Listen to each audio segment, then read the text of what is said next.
ચલાવવા માટે મને મુશ્કેલી પડે છે હું મારા વાલા પ્રધાનને બોલાવું છું રે યાદ રાજા બોલે પ્રધાન આવજો રે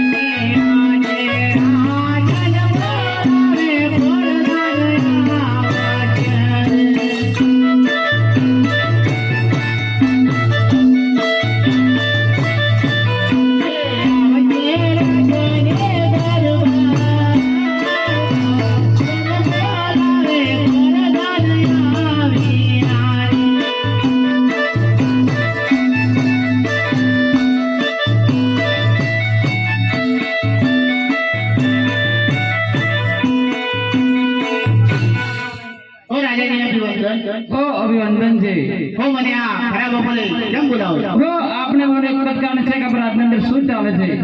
हो આપના રાજની અંદર તમારા જેવા રાજા હોય તો સુખ શાંતિ ચાલતી હોય ને ચાલો જોવા જવાનું છે પણ છે કેમ ચાલો ચાલો આજે રાજા રે બનાના ગોડી લેતા યાર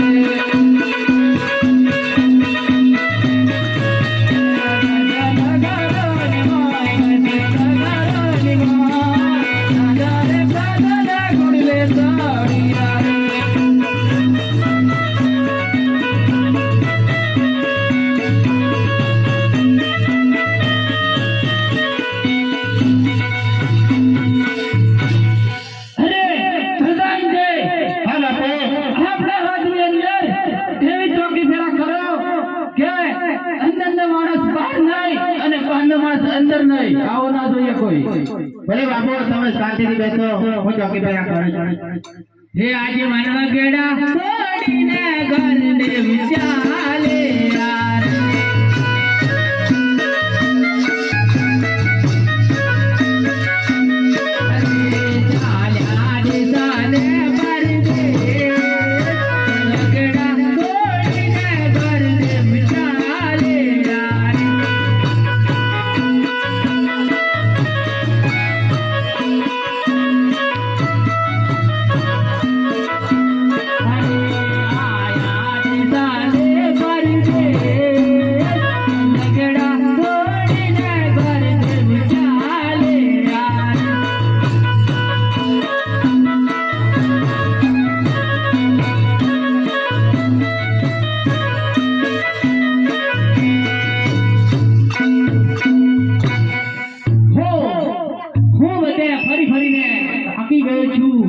અને લાલ તો આ કયું રાજ્ય છે અને કયો રાજા રાજ કરે છે તો જરા હું પૂછી જોઉં અરે આ કયું રાજ્ય છે અને કયો રાજા રાજ કરે છે અરે તમે કોણ છો અરે હું પોખરણગઢ થી આવું છું જોશી મહારાજ ઓહો એ તો મને પણ ખબર નથી કે આ કયું રાજ છે અને કયા રાજા રાજ કરે છે હું મારા રાજાને પૂછી જોઉં ભલે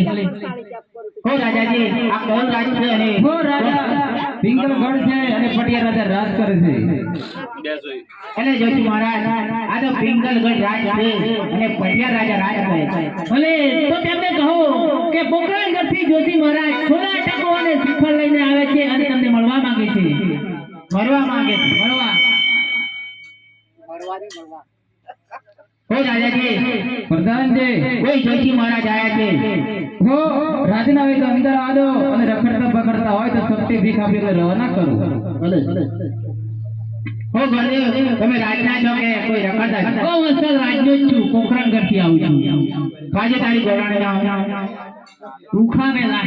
પેલા તું કા મારે તો નથી એટલે હું અસલ રાજગોર જ છું દુખા મેલા ભલે તું આવજા હો રાજાજી પ્રધાનજી અસલ રાજ ગોરખ છે તો અંદર આવવા દો ભલે ભલે હે પટિયાર ને આ જોશી મહારાજ ના વંદન છે હે હું પોખરણગઢ થી આવું છું રાજા અજમેર ની દીકરી બેન સગુણાના થોડા ટકો ને શ્રીફળ લઈને આવ્યો છું અરે પ્રધાનજી જે મહારાજા અરે મેં તમને કહ્યું છું કે શા માટે આવ્યો છે અને 20 વ્યક્તિ વેર આવે છે અને 22 વર્ષના અબોલા છે કેવી રીતે શ્રીફળ ચલાવું જોશી મહારાજે ધક્કો મારી બહાર કાઢો નગાય ભાઈ નગાય એટલે હું તો હું કીધું મારા મહારાજા પૂછતો એટલે મેં એમ કીધું કે હું પોખરણગઢ થી આવું છું રાજા અજમેર ની દીકરીના સોના ટકો ને શ્રીફળ લઈને આવું છું તે માટે મારા તો ગરમ થઈ ગયા એમ છે કોને ઓકે હોય તો હું કહેવાનું જે લીધા એ જ કેવું પડે ગરમ કેમ છે આપણે અમારા રાજાને 20 વર્ષ ઠંડુ પાણી ગરમ આવી જાય ઠંડા પડી જાય પૂછતો આવે એક વખત હો રાજાજી એક વખત તમને મળવા માંગુ હું અંદર આવવા દઉં ચાલો ઘર મને